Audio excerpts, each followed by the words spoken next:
Amis de Morpheus et Pika, bonjour.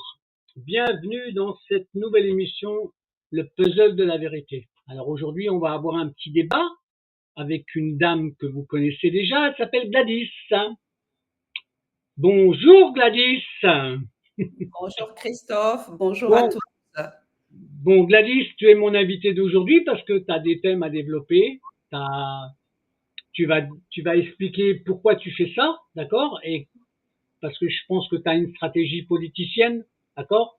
Et que tu te bats pour un monde meilleur. Alors vas-y Gladys, tu as la parole. Bonjour à tous. Donc, je suis candidate aux élections législatives dans la commune de l'Essonne, donc la première circonscription de l'Essonne.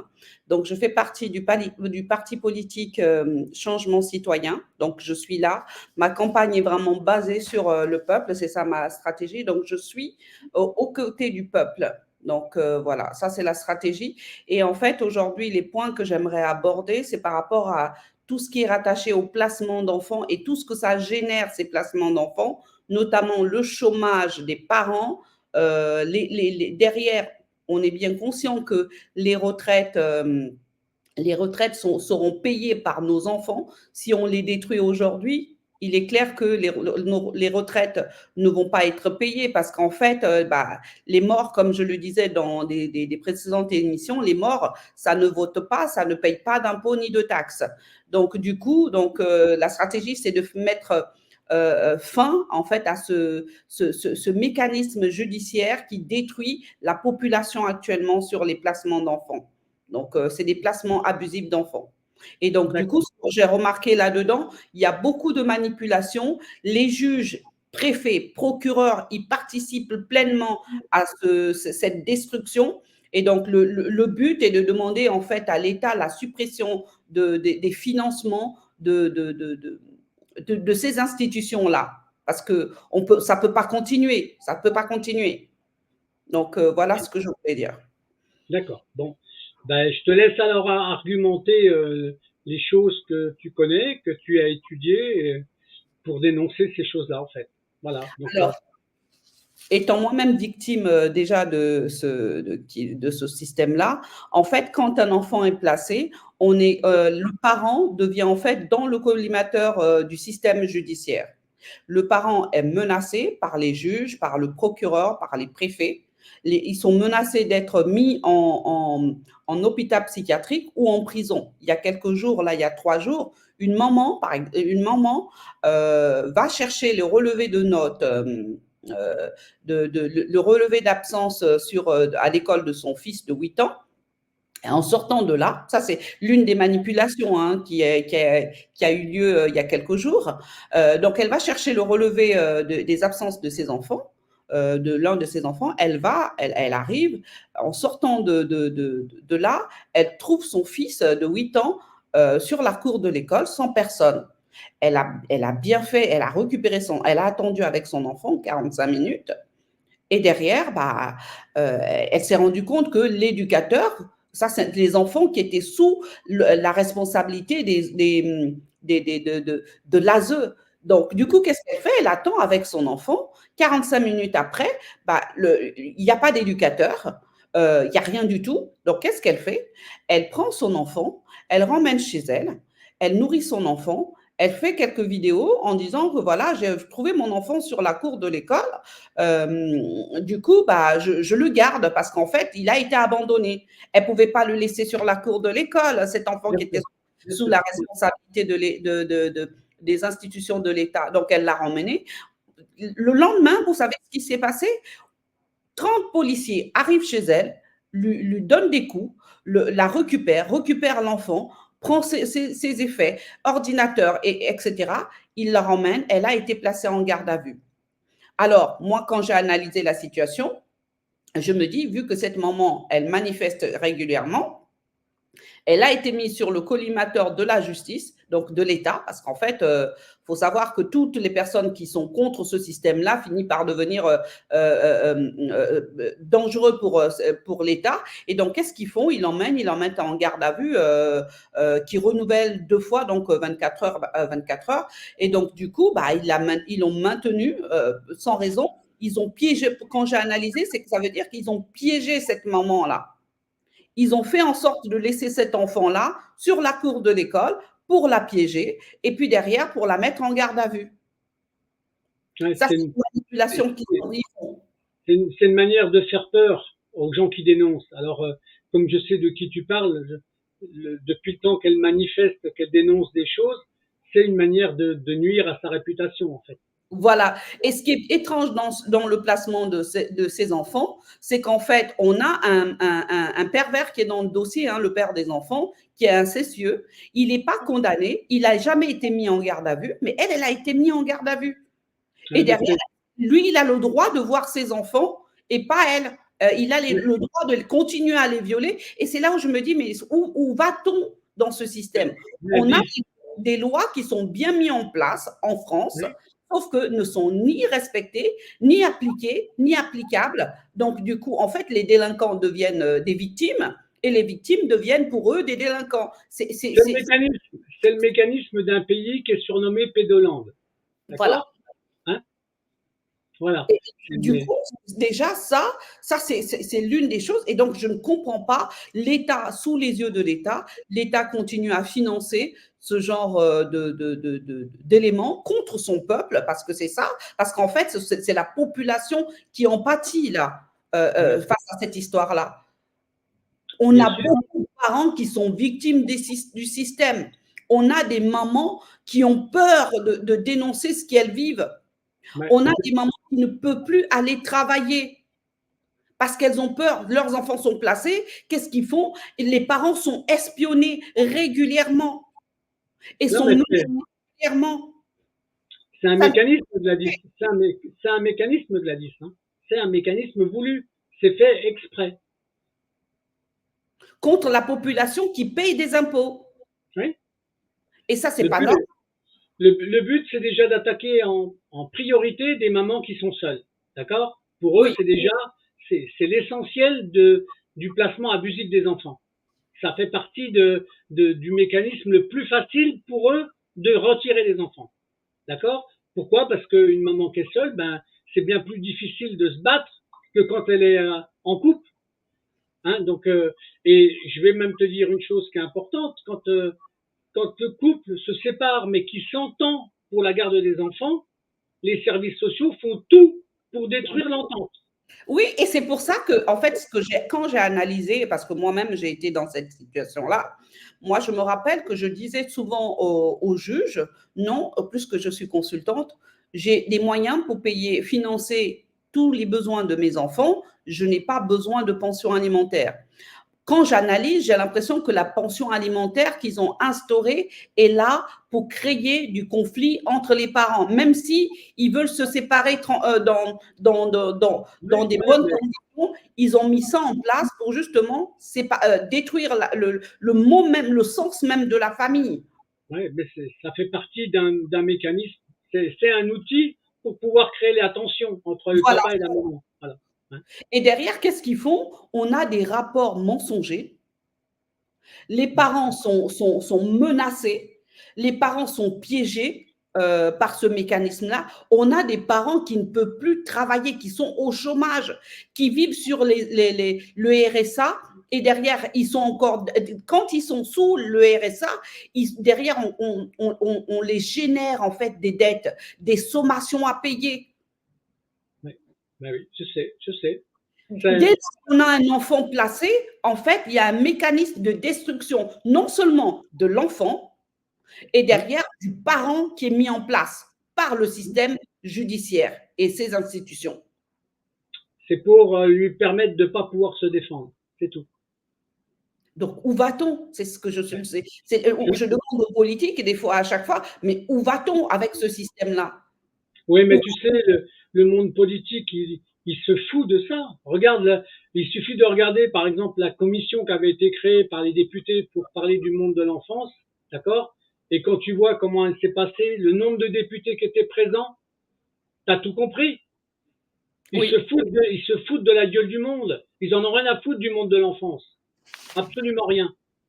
Le monde de l'enfant, c'est pour moi, enfin, en tant que candidate, hein, c'est pour ça que je vais à ces élections-là. Le monde de l'enfant est primordial pour moi, non seulement, et pour la population, parce qu'en fait, nos enfants sont l'avenir. Je ne sais Bien pas, donc en gros, ce qu'ils essayent de faire pour moi, c'est détruire cet avenir-là. Ce n'est pas normal du tout. bien sûr, bien sûr. C'est, c'est ça. L'enfant, c'est l'avenir du monde. Ben, ils se battent contre l'avenir du monde. C'est tout. Hein. Donc voilà. Ce que j'ai remarqué aussi là-dedans, c'est qu'en fait, dans ce mécanisme-là, les enfants, il y a beaucoup d'enfants d'origine étrangère. C'est possible, ça. Ouais. Alors, c'est une analyse que j'ai faite et beaucoup, enfin, beaucoup d'enfants placés sont des enfants d'origine étrangère. Bon, je vois d'autres partis comme le Front National qui est toujours en train de s'en prendre à tout ce qui est immigration. L'immigration, j'ai l'impression, enfin, pas que j'ai l'impression, l'immigration, dans un sens, est importante dans leur mécanisme. Parce qu'en Ben, bien fait, sûr, bien c'est sûr. important Après, dans le mécanisme. justement, il faut nuancer la chose parce que c'est important entre enfin, l'arrivée d'étrangers qui sont utilisés et exploités, d'accord, Voilà. dans, dans l'intérêt de faire baisser la masse salariale de France, parce que ça fait partie de ça aussi. Oui, C'est une il y a ça, stratégie, c'est ça. c'est une manière de faire baisser le pouvoir d'achat de C'est tous ça. les Français. Hein. Donc là, il faut faire attention, il y a vraiment une manipulation. Et en plus, euh, a priori, dans les témoignages qu'on a, dans une partie des gens qui sont des migrants, on n'a pas que des gens bien. C'est comme si les pays étrangers nous envoyaient ceux qu'ils n'ont plus envie de garder. Tu vois ce que je veux dire? Ça fait partie aussi d'une manière de pouvoir déstabiliser le pays.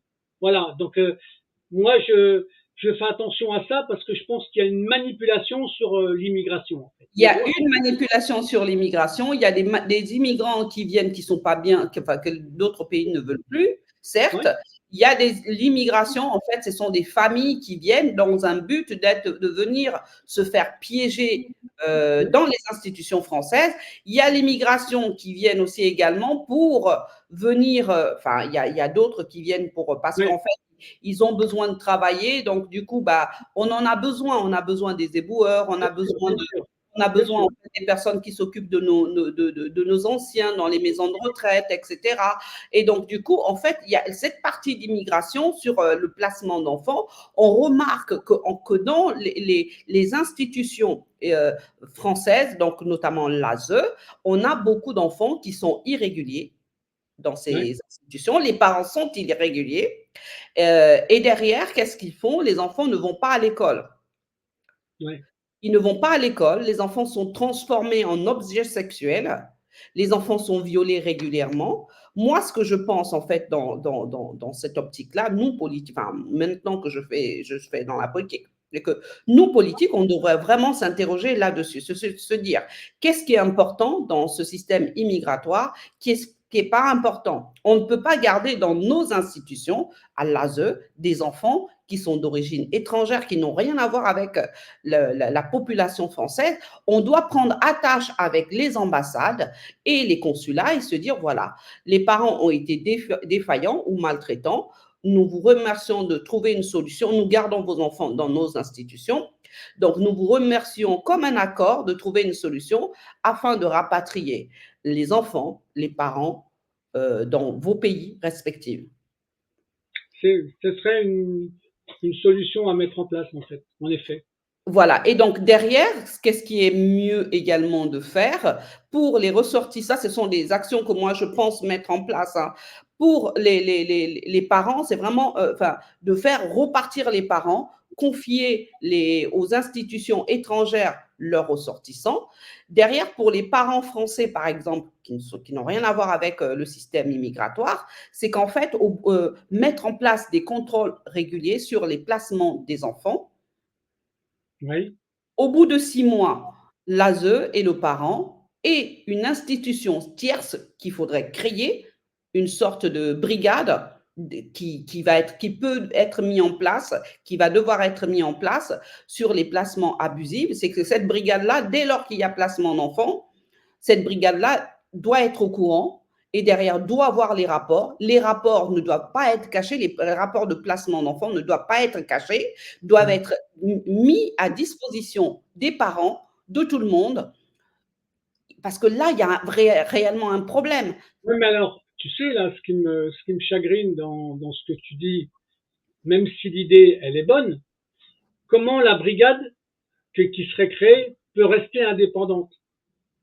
Il faudrait Pourquoi? peut-être. Parce que l'argent du département sert à financer les services sociaux, l'argent du département sert à financer le monde médical qui entoure les services sociaux, l'argent du département sert à créer les foyers dans lesquels on met les enfants. Donc là, si tu crées une brigade, l'argent qui va payer la brigade, c'est qui va le donner à la brigade? Alors, c'est pour ça que je parlais tout au départ de la suppression déjà des financements sur ces institutions-là, qui sont catastrophiques déjà. Il faut réduire les financements de ces institutions-là, ce n'est pas possible. Et derrière, prendre une partie du financement de ces institutions-là et le mettre pour cette brigade qui serait extérieure à ces institutions-là. Bon, écoute, je souhaite que tu réussisses ce coup-là. Moi, je t'avoue que ça va être difficile. Ça va pas être simple à faire. Hein. Pourquoi? Bah, Parce que l'argent du département qui est utilisé, c'est pour beaucoup. Il faut se rendre compte du nombre de métiers que ça crée. Et oui, donc, c'est vrai. le placement abusif permet du travail à plein de gens. Il y a des métiers dedans qui ne devraient pas exister et il y a des laboratoires pharmaceutiques. Je ne sais pas si tu te rends compte, Christophe. Oui, Il y a des oui. laboratoires pharmaceutiques qui sont là sur ces métiers-là. Il y a des fonctions comme des fonctions de psychiatre qui, pour moi, qui ne devraient pas exister. Parce que pour moi, c'est des dealers de bonne aventure. Ils sont là parce qu'en fait, ils ont besoin de droguer des enfants. Il faut qu'on arrête ce financement-là. Il faut arrêter de financer tout et n'importe quoi. Et en plus, tout est financé par l'argent du contribuable. Je C'est sais. quoi Alors qu'on là, je demande sais. à la population? Voilà, on ne veut plus, dans vos impôts, on ne prendra plus d'argent pour l'ASE, comme dans certains départements où ils ont supprimé la taxe d'habitation pour certains, parce que dans la zone de Massy, nous, on n'a plus la taxe d'habitation. Et donc, du coup, on supprime certains financements, notamment sur. Il faut réduire le financement de la protection de l'enfant. Ce n'est pas Alors, possible. moi, ce que je souhaite, parce que tu dois le savoir, mais je l'ai déjà dit, je le répète, c'est que à partir du moment où on crée le placement abusif d'un enfant, d'accord? 99 fois sur 100, le placement abusif d'un enfant, il repose sur un rapport mensonger Oui, des services sociaux. Sauf que pour l'instant, la seule chose où on peut pas utiliser le rapport parce qu'on n'en a pas la copie.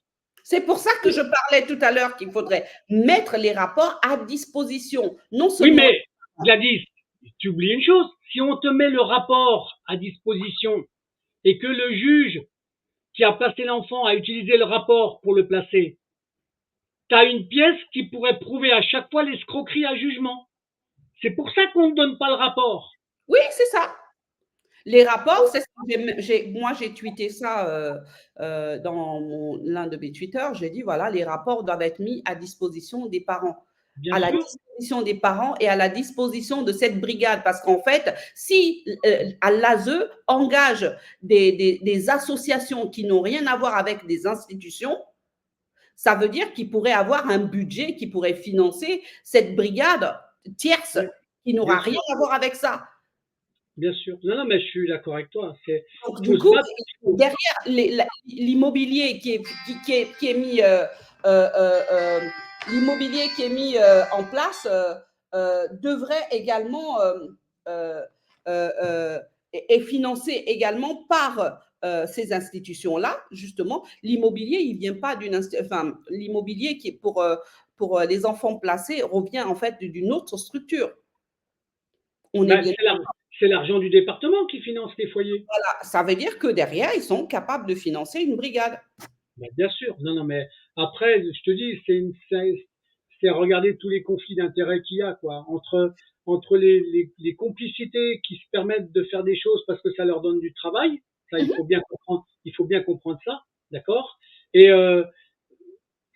si on retirait déjà la perversion financière, Oui, c'est simplement ça, ça, c'est ça. rien que cette partie-là, C'est sûr que cette partie-là, ce serait gagné. ah bah bien Ce serait sûr. gagné parce qu'en fait, il n'y aurait plus de financement.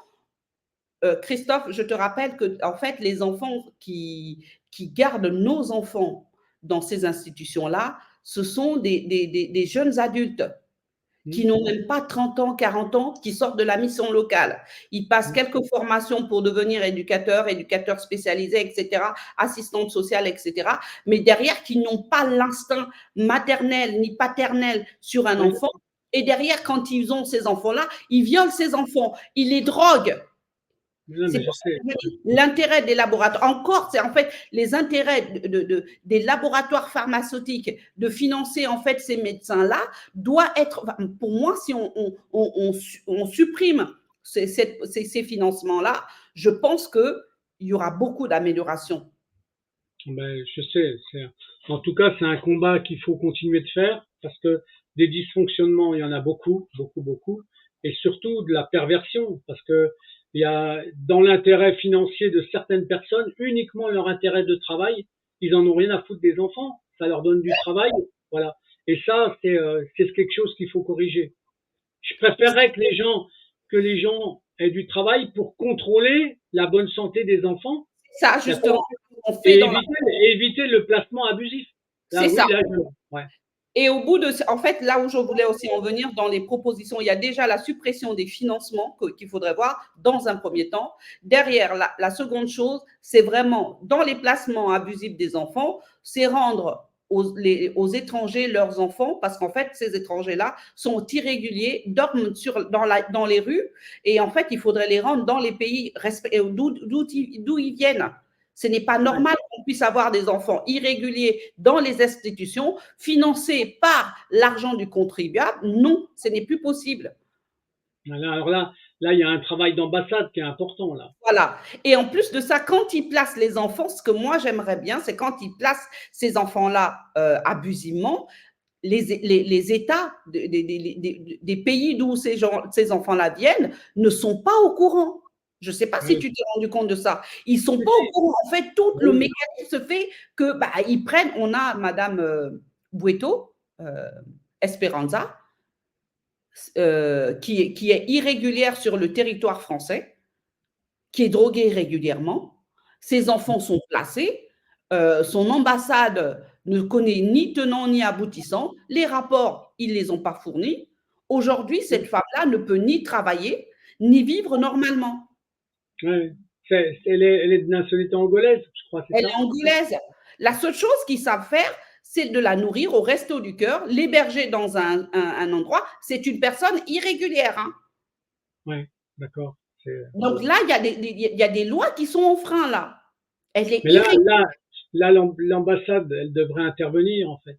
C'est ça Les que je enfants ne vont pas à l'école. Et derrière, ce qu'ils ont décidé de faire, je ne sais pas si tu étais au courant, tu te rends compte que dans ces placements abusifs des enfants, je suis sur ça, ils organisent des parrainages. En fait, ce sont des personnalités importantes qui viennent parrainer les enfants. Donc, les enfants deviennent, ils ont, au final, en fait, ils donnent des parrains aux enfants. Et certains sont adoptés. Et en fait, quand j'ai eu la fille de Madame Bouetto, elle me dit, mais à l'ASE, on me dit, voilà, il faut que je choisisse un parrain. non, mais c'est ça. Pour Ben, moi, c'est de la stratégie pour permettre plus facilement encore l'enlèvement de l'enfant, en fait. ben, là, on n'est plus dans la protection de l'enfance, là. Non, non. C'est plus possible. Donc, c'est pour ça que moi, dans les premières choses, non seulement supprimer les financements, derrière, il faudrait que les enfants d'origine étrangère soient remis aux ambassades et aux consulats. Ensuite, les rapports doivent être mis à disposition de tout le monde, parce que ce n'est pas possible qu'on puisse avoir des rapports des enfants. Hein. On parle Oui, d'enfants là. Les rapports sont confidentiels. Et ça, je ne comprends pas.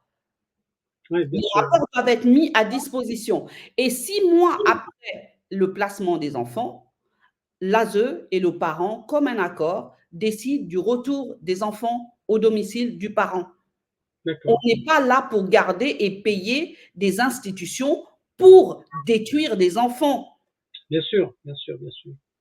6 mois après, on réfléchit pour réintégrer l'enfant au sein du domicile auprès du parent, du parent protecteur. Ouais. Mais déjà, il y a une loi qui respecte pas. Il y en a pas L'enfant une doit. seule fois, il y en a beaucoup.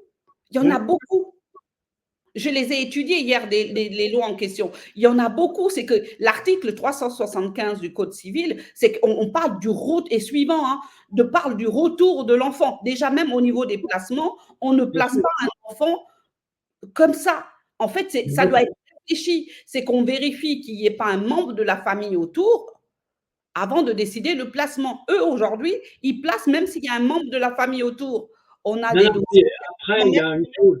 des enfants. Justement, justement, l'article 375 aussi, il y a une chose qui est importante, c'est que quand il y a une accusation d'un danger d'une menace, ils doivent amener les preuves. C'est Les ça, preuves.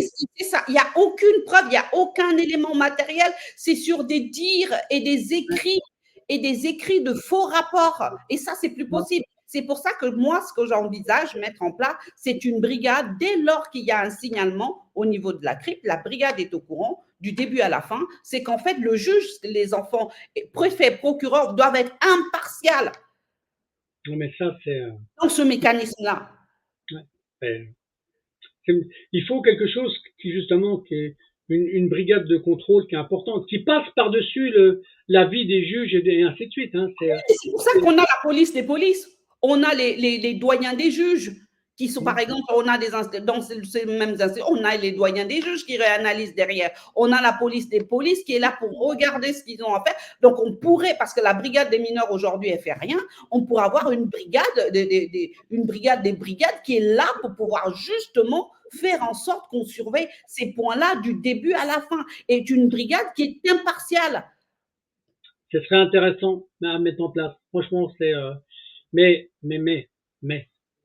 comment ça se met en place? Comment on fait pour. Déjà, c'est ça, supprimer les financements déjà de l'ASE. C'est en fait, la population doit se lever et demander qu'on supprime déjà ces financements-là parce qu'on finance pour massacrer des enfants, pour détruire des enfants, pour violer des enfants, pour transformer des enfants en délinquants. Ce n'est plus possible. Notre jeunesse, on est en train de la détruire. Elle n'est pas là, la protection de l'enfance.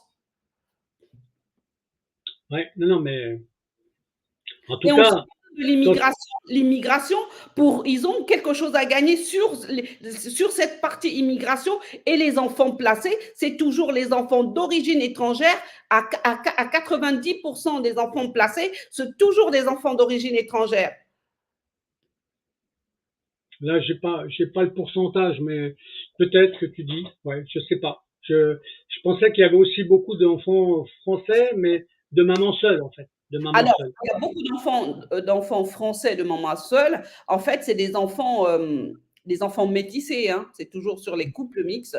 Derrière, en fait, quand moi, personnellement, je suis dans cette situation. Il y en a beaucoup qui sont aussi dans cette situation-là. En fait, leur système accule. Il n'y a pas que les mamans seules. Il y a aussi des pères. Ouais. Familles, quand ils sont seuls, en fait, j'ai l'impression que qu'est-ce qu'ils font? Pour moi, c'est là où je me dis, il y a un peu de la perversité là-dedans. Il y en a beaucoup de perversité là-dedans. C'est qu'en fait, quand le parent, le bon parent, ils vont du côté du mauvais parent et le bon parent est celui qu'on doit détruire, Oui, bien sûr. que ce soit homme ou femme. Ouais. Derrière, on détruit complètement toute sa vie. Non, mais je sais ce On qu'ils font. Hein. détruit complètement la vie de l'enfant, on détruit complètement la vie du parent. Ouais, c'est ça. Et derrière, on l'accule avec des dettes, des sommations. En fait, on le détruit, le parent. Partout où il passe, il est poursuivi, le parent. Le parent est poursuivi, il est sur écoute. Et en fait, au niveau amical, en fait, c'est des parents qui ne peuvent même pas avoir de relation amicale avec d'autres personnes. On l'isole complètement, le bon parent, Ouais, non, mais homme ou femme. j'ai j'ai constaté ça, va. T'inquiète pas, j'ai constaté. Donc, si on arrête ces financements-là, je pense qu'on est capable de créer une vraie protection de l'enfance. D'accord. Bah, écoute. Et derrière, on doit rendre les enfants d'origine étrangère aux parents et ensuite qu'on gère les problèmes de protection de l'enfance dans notre pays. Ouais. Donc, donc c'est bien ce que tu dis. Le travail des ambassades est donc très important, en fait. Dès lors qu'il y a un, parce qu'en fait, quand je remarque bien, c'est vrai qu'il y a des parents seuls, mais quand je regarde beaucoup, il y a beaucoup d'enfants d'origine étrangère dans ces institutions-là. Beaucoup. Ok. Ouais. Donc, voilà. Et au bout de 6 mois de placement, il faudrait réfléchir avec le bon parent et réintégrer l'enfant au domicile du parent. Ok. Bon, bah, Et avec des contrôles réguliers, parce qu'en fait, même si l'enfant repart au domicile du parent, on continue le contrôle, on lâche du lest peu à peu, parce qu'on ne peut pas garder un enfant indéfiniment dans une institution. ouais. Ce n'est pas possible. Je comprends qu'il y ait des salaires de ces gens-là à payer, bah, c'est pas la protection de l'enfance, là. Non, non, je sais. Je sais. Là, on a des enfants, par exemple, qu'on est en train de transformer en MDPH. Il doit avoir des contrôles là-dessus. Parce Ouais, ouais. qu'apparemment, de ce que je sais, dès qu'ils les rendent handicapés, derrière, bah, ça crée beaucoup plus de financement. Tout est rattaché à ce financement-là. Bien S'il y sûr. a tous ces financements-là, je pense que ce système-là, il s'écroule. Ah, mais bien sûr. Ça donne, ça donne une enveloppe qui est multipliée par 4 ou 5, d'accord, Oui, par rapport à l'enveloppe d'origine du placement abusif de l'enfant. Donc après, tu t'aperçois que c'est simplement un business, quoi. L'enfant est devenu un business. Pour une c'est partie des gens, pour une partie des gens, bien entendu. voilà. Il faut s'attaquer à ce budget-là. Ce Ok. budget-là, c'est ce qui est vraiment le point clé de ce système de placement abusif des enfants. Si on s'attaque à ce budget-là, je pense que les choses rentreront dans l'ordre. Et ce Ben, budget, tu c'est la sais, population qui le finance. en fait, il suffirait que ce même argent-là soit utilisé par les mêmes gens, mais en inversant leur attitude, en évitant le placement. Il suffirait qu'on Ils modifie. auront toujours, Hein. ils reviendront toujours à leurs anciennes pratiques Hmm. et on retomberait là-dessus. En fait, ce que je déplore là-dedans, c'est qu'en fait, juges, procureurs, préfets deviennent complices et même les fondés de pouvoir, enfin les avocats sont également deviennent complices de ce système-là. Plus le dossier du placement d'enfants dure, plus non seulement ils ont ce financement de placement d'enfants, ils escroquent derrière et ils endettent les parents par Ouais. rapport au placement abusif, parce que ça génère derrière des audiences, ça génère derrière comment on appelle ça, des frais d'huissier, etc., etc. Ce n'est plus possible. Moi, je pense que ce budget-là, si on s'attaque à ça, on a résolu le problème de la protection de l'enfance. Bon, bah écoute, bon, pour, euh, pour ce débat d'aujourd'hui, c'est important que tu le signales, en fait, surtout sur ta stratégie, on va dire, d'engagé politique, en fait. C'est important. C'est un Voilà. signalement et un axe de ton combat qui est pour moi très important. OK? Hein. D'accord. OK. Donc voilà, il y a ça. Et donc, du coup, les enfants, moi, ce que je pense, c'est que doivent retourner au domicile des parents. Et pour les parents défaillants qui sont incestueux, il y a des lois, il faut retirer, c'est dans les articles du Code Ouais, pénal, du Code civil, il faut retirer l'autorité parentale pour les parents violents, déviants, etc. C'est déjà, tout est écrit. Il ouais, faut juste ouais, que ça soit respecté. c'est ça. C'est exactement ça. Ben, en tout cas, ça fait partie de ta stratégie, on va dire, d'engagement. OK? Hein. Pour aujourd'hui, ton petit témoignage épisodique, puisqu'on en aura plusieurs, d'accord? T'as fait le tour du sujet aujourd'hui? C'est bon ou J'ai fait pas? le tour du sujet et donc je travaille actuellement avec les parents, c'est ce que je voulais rappeler, parce que Mm. moi, ma campagne, ce que je veux rappeler, hein, c'est ma campagne, je suis avec la population, je suis là aux côtés de la population. Donc, pour ceux qui m'entendent dans l'Essonne, Mm. votez pour moi le 30 juin dans la première circonscription de l'Essonne. Donc, Mm. moi, je suis là pour la protection de l'enfance, la défense des enfants. Parce Bah que sans écoute, enfants, on ne peut rien. C'est notre avenir, nos enfants. Alors moi, ce que je te proposerais pour que ça soit pratique, c'est si il existe des collectifs 91 dans ton département qui a un réseau sur Facebook ou ainsi de suite, eh ben tu balances les liens de tes 2 entretiens de ton engagement politique. Ok? On fait comme ça. Hein, Ok, ok. et on se donne un rendez-vous pour un autre sujet si tu as envie dans très peu de temps. Ok? Hein? D'accord, ok, ok. Je te dis merci Gladys et Christophe, bonne campagne. D'accord? Ok? merci. À bientôt. À bientôt, Christophe. Salut.